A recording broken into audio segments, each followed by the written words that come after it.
This program is brought to you by Link TV for educational and non-commercial use only.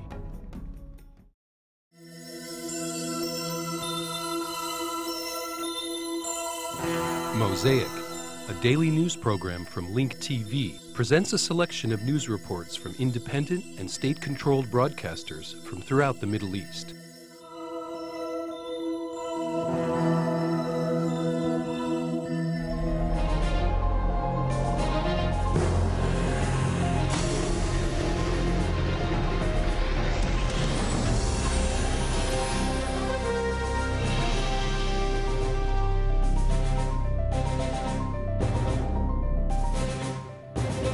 We begin our newscast from Beirut with our colleague Hassan Jamal. شكرا لينا وتوفيق أحيا أنصار قوى الرابع عشر من آذار في وسط. Thank you, Lena. The March 14th coalition commemorated the third anniversary of former Lebanese Prime Minister Rafiq al-Hariri's death in the center of Beirut. The participants gathered under the rain in Martyrs Square. The speakers affirmed their standpoints in regards to electing a new president for the Republic, accepting the International Tribunal, and refusing to grant the opposition's demands on the formation of the next government. Before the speeches began, a statue was revealed of the departed Prime Minister, along with the sculpture of a flaming torch, to remind people of the explosion that took away his life on Beirut's seafront.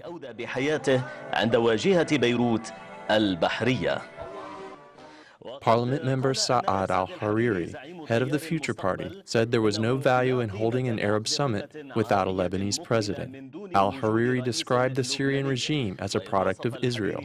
He called on different Lebanese parties to meet, saying that his hand is extended to dialogue with the resistance.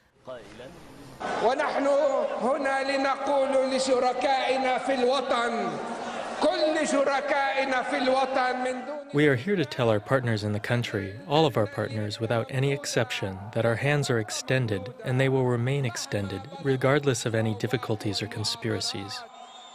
Our aim, first and foremost, is to follow in the footsteps of Prime Minister and martyr Rafiq Hariri.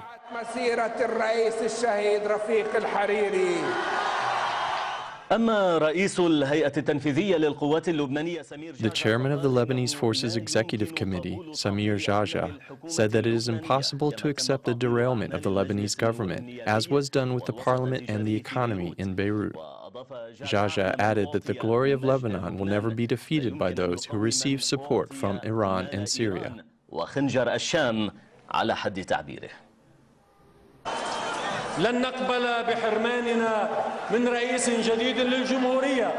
We will not accept to be deprived from having a new president of the Republic.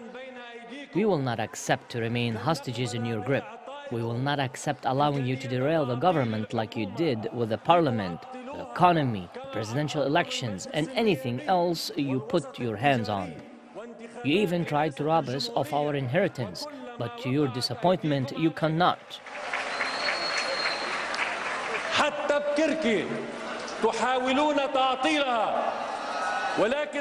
Those who lived through the events of history, walking with their people over the centuries and overcoming all difficulties, will not be defeated by a handful of boys. Those giving the glory of Lebanon will not be defeated by those who are giving money from Iran or daggers from Syria.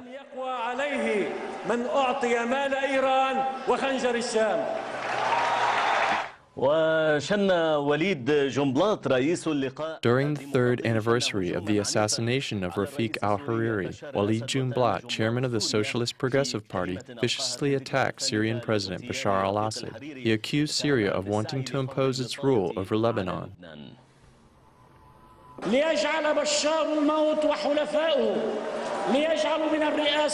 Bashar, the messenger of death, and his allies want to dismember the presidency, the organizations, the army, the security, and the law.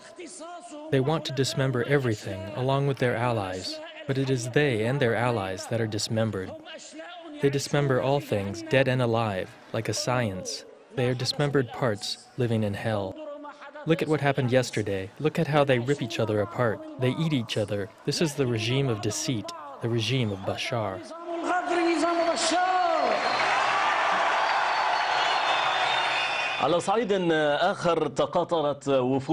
Meanwhile, in Beirut's southern suburb, people headed to the center of the Master of Martyrs to offer their condolences and participate in the funeral of Imad Mughniyeh. Mughniyeh, a prominent leader of Hezbollah, was assassinated in a car explosion in Damascus the day before yesterday. Secretary General of Hezbollah, Syed Hassan Nassrallah, will give a speech during the funeral. It is expected that he will address his party's response to the assassination, which Hezbollah accuses Israel of committing.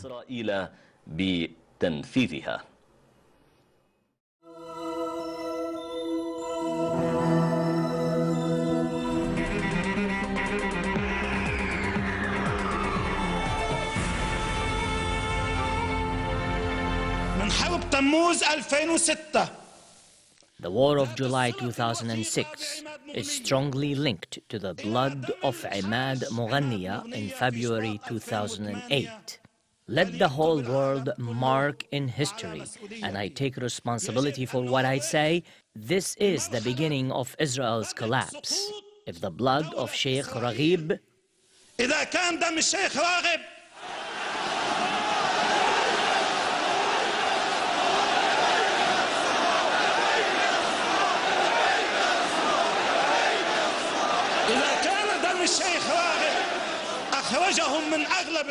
forced them to leave most of the Lebanese territories, if the blood of Mr. Abbas forced them to leave the occupied border strip except for the Shaba farms, then the blood of Imad Mughniyeh will end their existence, God willing.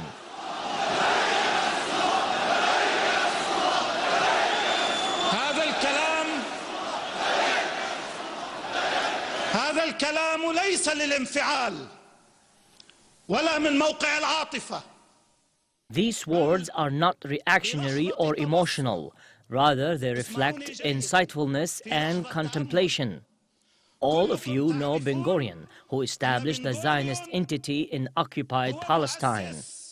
He is one of the most knowledgeable on the entity's strengths and weaknesses and on what will maintain its existence or end it. Listen to what Ben Gurion said, and if many Arab leaders would have read what he said, then this conflict would have ended a long time ago. Ben Gurion said, Israel will fall, not withdraw from the south or Golan or Sinai or the West Bank or anything like that. Rather, Israel, this artificial entity, will fall if it loses one war. Israel launched the war in July 2006. Some Zionists called it the Sixth War, but senior strategic leaders in Israel called it the First War.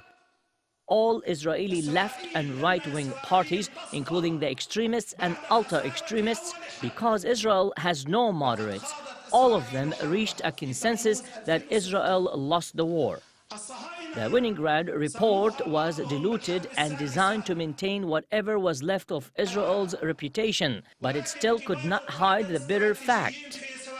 The terms dangerous failure, big failure, incapability, weakness, illusion at the political and military leadership levels, as well as the Israeli army, were repeated hundreds of times.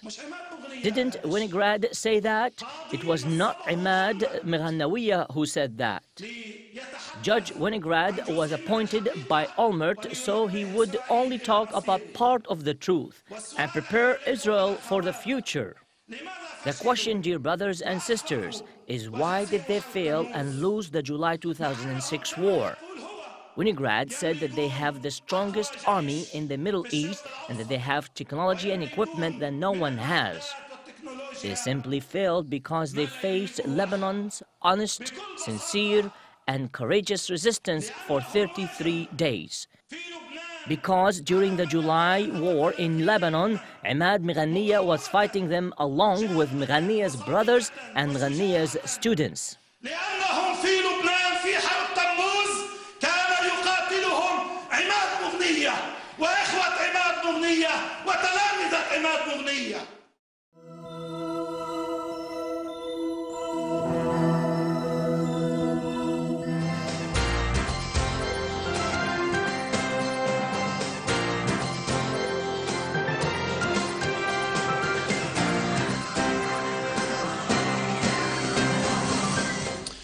In the wake of the Mughniyeh assassination, as our reporter mentioned, the Shin Bet Security Service has instructed all Israeli missions abroad to raise their level of alert.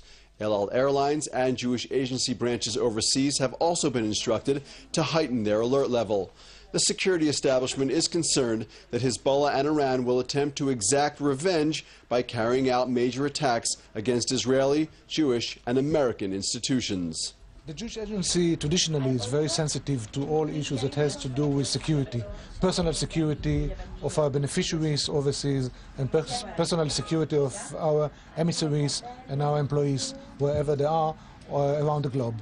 And of course, because of the current circumstances, we gave few more instructions to be more well aware to what might be around our activities, to be more sensitive to anything that might be suspicious, to report and to take some more measures. And we believe that by that we will give the appropriate reply and response to the current threats. Also in the aftermath of the assassination of Mughniyeh, IDF Chief of Staff Gabi Ashkenazi has taken steps to increase the Army's vigilance on Israel's northern border. The assassination of Mughniyeh came at a time when life in communities along the border with Lebanon had largely recovered from the Second Lebanon War. Just yesterday, local authority heads and residents from the north held a demonstration against a plan to slash their tax benefits because they are no longer in the line of fire.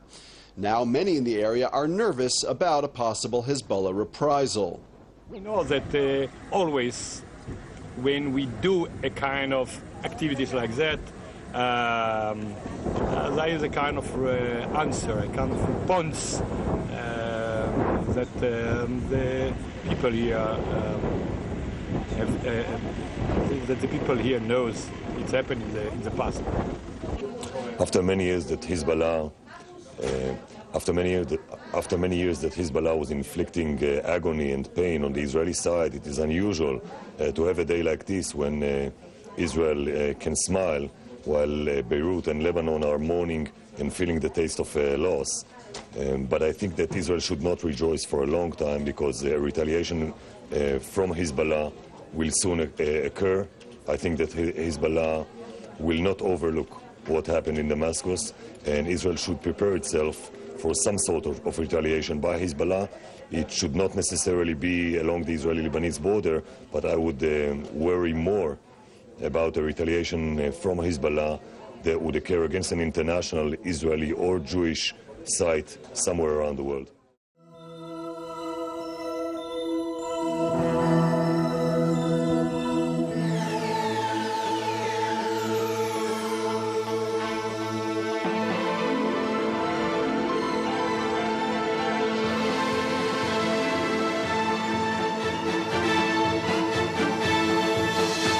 Friday, February 15th marks the birth anniversary of Imam Musa Kazim, the 7th Imam of Prophet Mohammed's infallible household. JNN English News offers congratulations to all viewers on the auspicious occasion. The Islamic Revolution leader Ayatollah Ali Khamenei released a message to offer condolences to the Lebanese people, the Hezbollah movement in particular, on the martyrdom of Imad Mughniyeh, a senior Hezbollah official who was killed Wednesday in a car bombing in Syria. The leader said the life and death of figures such as Mughniyeh help awaken nations and serve as a role model for the young generations. Ayatollah Khamenei added the Lebanese nation takes pride in raising such great men who have long sought freedom and fought bitter battles against tyranny. Ayatollah Khamenei said martyrs like Mughniyeh have made supreme sacrifices to defend the innocent people and defy hegemony and oppression. The leader added the blood of Mughniyeh and the like would give rise to hundreds more who stand up to the aggression and corruption. Lebanon was in tears on Thursday as it laid to rest its slain official Imad Mughniyeh. A funeral procession was held in Beirut with leaders and political figures in attendance. Addressing the ceremony, Hezbollah Secretary General Hassan Nassrallah said Mughniyeh's martyrdom heralds new and further victories for Lebanon. He said the assassination of Hezbollah official was a sheer mistake on the part of the enemy. Nassrallah added, as a united country, Lebanon will fight it out until the end and never ever will it bow to the hegemonic pressures of America and the Zionist regime. He said Hezbollah is ready more than ever to face up to Israeli aggression of any kind. Present at the ceremony was Iranian Foreign Minister, who extended condolences to the Hezbollah officials. Mohamed then read out a message by President Ahmadinejad to Hassan Nassrallah, saying the assassination of Hezbollah's senior commander is another disgrace for the Zionist regime. The message said the freedom-seeking nations, particularly the vigilant Lebanese people, have millions of such fighters who are ready to join the fight against the terrorists who perpetrate such unspeakable crimes. It added the brave nations across the Middle East have picked their way, and that is resistance against the enemy.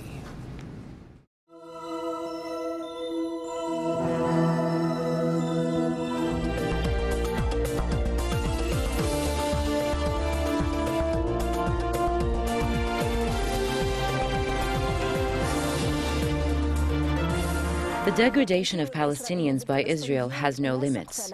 Hani Ahmed, a Palestinian citizen, is enduring daily humiliation and oppression by the Israeli occupation. His ordeal began after the Israeli occupation decided to build the Apartheid wall. Upon the completion of the Apartheid wall, Ahmed found his home surrounded from all four directions. Ahmed challenged the occupation authority in an attempt to save his home. However, the occupation used everything in their power to drive him out. Amidst the power of the occupier and the will of the occupied, Amir decided to challenge the warden and continued living in his home, which looks much like a prison. In order to reach the home of Hani Ahmed, we had to pass through 3 consecutive gates. The first gate leads to a second gate, which is attached from the top to a barbed wire. After passing through the second gate, we encountered a third locked gate parallel to the Israeli apartheid wall. Despite this, Hani refused to leave his home, which is surrounded by the settlement of Ain Khana from one side and the apartheid wall and the gates on the other. He told us how his life and the life of his family have turned into a living hell after Israel built the apartheid wall, which isolates their home from the town of Masha. I'm suffering from psychological distress due to isolation. I can't even go to the town of Mazha and visit my relatives due to the separation wall. In addition, my children can't go to the town or play outside with the other children. If I'm not at home, it's very hard for my children to go outside and play because they may get locked out. Hani's children who have had prior encounters with Jewish settlers are living amidst constant fear. They are living in isolation in their own home, which looks much like a prison, especially with these warning and death signs posted around it. This place is like a prison. No one comes to visit us. I only have one friend who comes and visits me. She stays only 5 minutes because she's afraid of the army. The occupation has repeatedly offered Hani incentives to leave his home and land. When this didn't work, the occupation started to mount pressure on him. Today, Hani is more determined than ever to stand his ground and stay in his home. I'm not willing to consider any other option. The only option I have is to stay in my home. Despite the fact that Hani has the keys to this prison, he is not running away. In addition, Hani said he will not give up his home despite all the difficulties he is facing because, to say the least, he is the rightful owner of this land. Amani Abu Khantash, Dubai TV, the village of Mazha.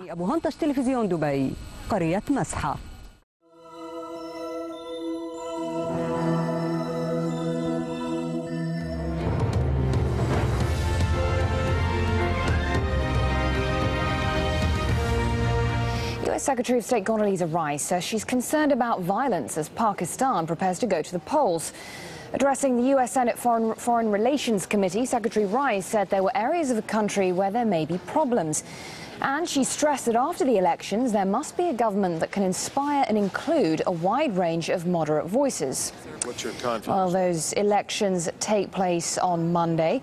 But the road to the ballot box has plunged the country into turmoil, violent clampdowns on mass demonstrations, allegations of corruption, of vote rigging, and, of course, the assassination of former Prime Minister Benazir Bhutto. Well, in a series of special reports, Sahel Rahman travels across the country to gauge the opinions of ordinary Pakistanis and local leaders. Baluchistan is a key part of the president's economic plan and is set to experience a boom in growth. In Hyderabad and Kalabag, the demand and supply of water has caused ethnic tensions across 3 provinces. And in the federal capital, Islamabad, the poorest of society, tell us who will win their ballot. Here's the first of those reports from Gwadar in Balochistan. As the sun rises over the southern coastline of Pakistan, a new dawn is promised for this ancient fishing town. This impoverished community is to be the jewel in the crown of President Musharraf's economic vision, a vision where a brand new deep-sea port will be a massive revenue earner. Costing billions of dollars to develop, it'll go alongside plans to turn this into another Dubai-style megacity.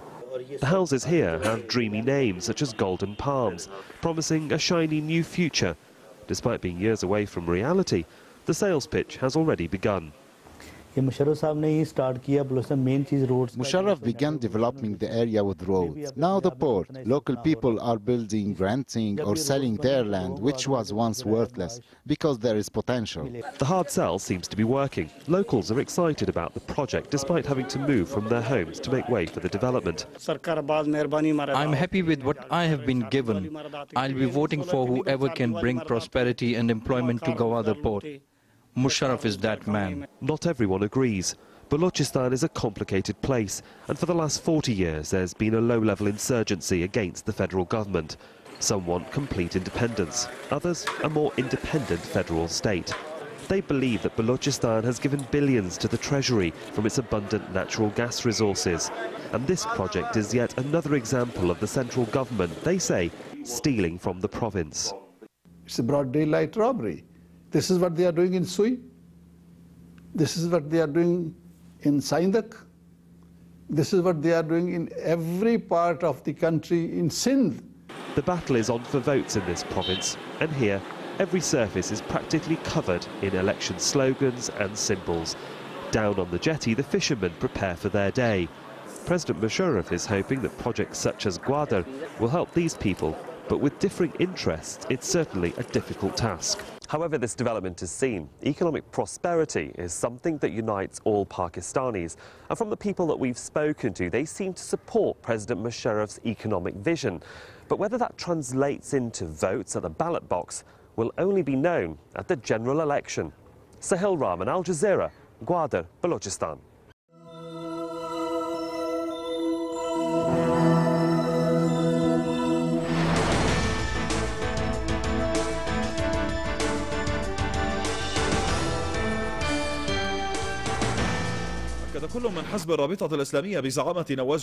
The Pakistan Muslim League Party led by Nawaz Sharif and the People's Party led by Asif Ali Zardari announced that they are planning to form a government coalition in the event that they win the majority of votes in the upcoming legislative elections. In a joint press conference with Sharif, Zardari said the People's Party needs the total support of the Muslim League in the legislative elections. Zardari added that his party is urging the various democratic blocs in the country to join their coalition. This news comes after Sharif met yesterday with Zardari in Lahore, where the two leaders discussed the upcoming legislative elections and ways to overcome their political differences. Meanwhile, a number of political groups announced that they will not take part in the upcoming legislative elections, which are scheduled for February 18th. In addition, they urged other political parties to boycott the elections because they are unconstitutional. They said that they don't recognize the authority of President Pervez Musharraf as head of state. After he lifted the declaration of a state of emergency in Pakistan, President Pervez Musharraf urged all the political parties to take part in the upcoming legislative elections in an attempt to give them legitimacy. However, some political parties, including a faction affiliated with the Pakistan Muslim League, which is operating under the umbrella of the Unified Workers' Council, announced that they will definitely boycott the elections because they are illegitimate and unconstitutional. They also accused Musharraf of manipulating the elections in a way that guarantees a victory for the ruling party, and they don't recognize the authority of Musharraf as the head of state and demanded for his resignation. We have boycott election because, We have decided to boycott the elections because they are unconstitutional and because they are being administered by Musharraf, whose authority we do not recognize as head of state. Musharraf must step down, especially after he violated the constitution and put the head of the Supreme Court and its judges under house arrest. The decision of the Unified Workers' Party to boycott the elections was not final after its Secretary General Mullah Fadil al-Rahman announced he would take part in the elections. However, Imran Khan, the head of the Justice Party, as well as other national and sectarian groups, announced that they will boycott the elections. This boycott will likely undermine the integrity of the elections, especially considering the number of political parties involved, including some that have large political influences in the country. We have decided to boycott the elections because we know they will not be fair. We are also urging the remaining political parties in the country to follow suit. The boycott of the elections by some political blocs may undermine the integrity of the elections. On the other hand, it may work in the interest of some parties that decide to take part in the elections by giving them the opportunity to win more parliamentary seats. Sadiq Bilal, Al-Alam, Islamabad. According to the Pakistani police, 2 people were killed and 11 others were wounded in a blast that targeted a car carrying a parliamentary candidate in the northwestern part of Pakistan. In addition, 9 Pakistani civilians were wounded in an explosion that targeted an election campaign center in the area of Khuzdar in the Baluchistan province in the southwestern part of the country. Meanwhile, Pakistani authorities began deploying tens of thousands of police and security officers in various parts of the country in anticipation of armed attacks on the sidelines of the upcoming legislative elections, set to take place in the next few days.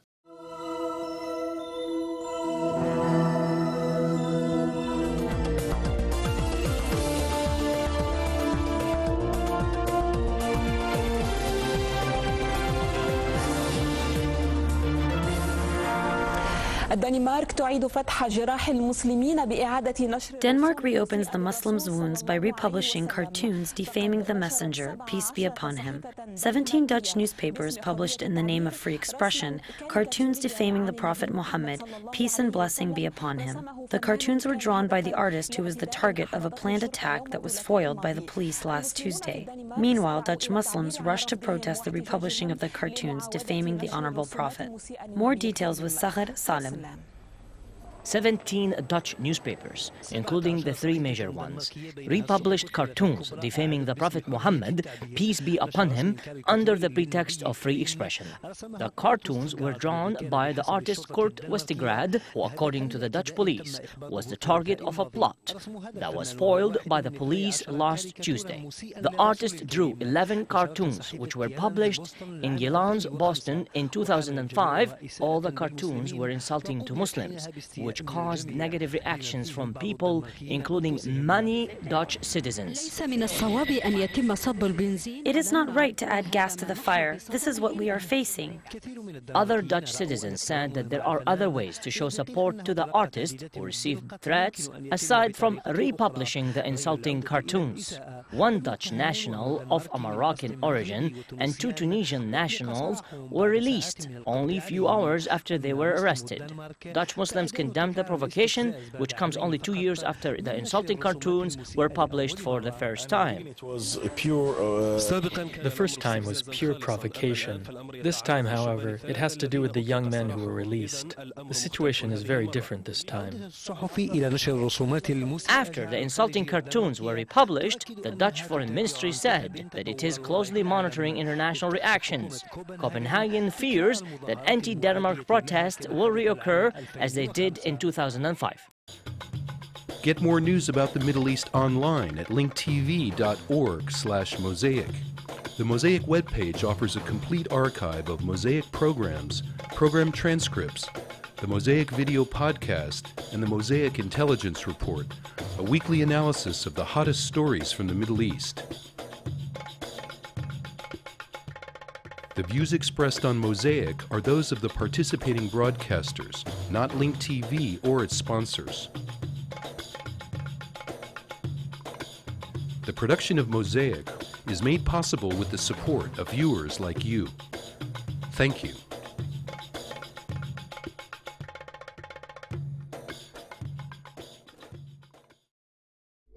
This program was brought to you by Link TV for educational and non-commercial use only.